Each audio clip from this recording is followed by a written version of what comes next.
Welcome to the What's New in Autodesk Fusion for May. Check this out.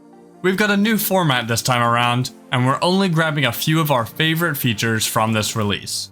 Because otherwise, our videos are going to start becoming feature-length movies. Be sure to check out every single feature in more detail in the blog post linked below.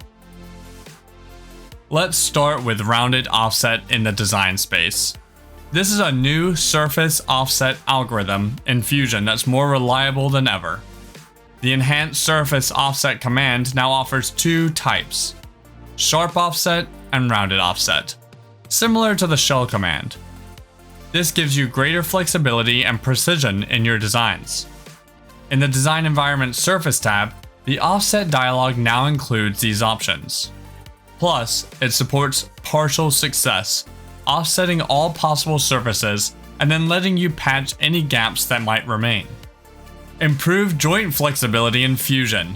We've expanded joint snap points, increasing the locations available to simplify component assembly. This enhancement provides greater flexibility and precision when positioning components, eliminating the need for custom joint origins, sketches, or any workarounds. As a result, assembly time is significantly reduced. Additionally, we've streamlined your workflow with new assembly relationship node grouping in the browser. Various assembly relationship nodes, such as joints and tangent relationships, are now grouped into one convenient folder named Relationships. This makes tracking your assembly relationships easier than ever. We're incredibly excited to announce support for electronics drawings. This is enhanced support for reference designators in the PCB drawings within Fusion. Now, you can easily reference various designators in various drawing views, such as base, isometric, detailed, and breakout. Additionally, a layer stack table can be generated, providing detailed information on PCB cross-sections, including layer names, types, materials, and thicknesses. These improvements ensure greater accuracy and ease in managing component information, with automatic updates to reference designators when component names change in the design. For those of you using lathes, turns/mills, or mill turns, this update is for you. We're excited to introduce diameter programming for X-coordinate display in Fusion.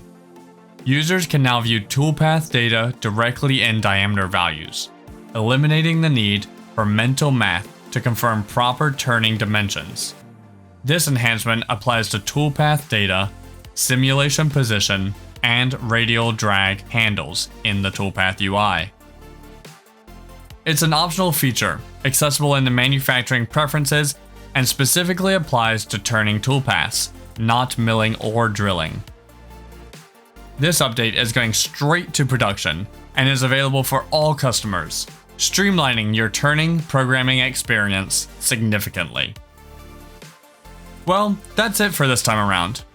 Make sure to check out the blog for every single new feature and functionality that's included in this update for Fusion for May. Let us know if you like this new video format in the comments below, and as always, join the insider community to get these updates earlier and have a direct line to talk with our development and product management teams. Thanks for watching, hit the like and subscribe on your way out, and we'll see you next time.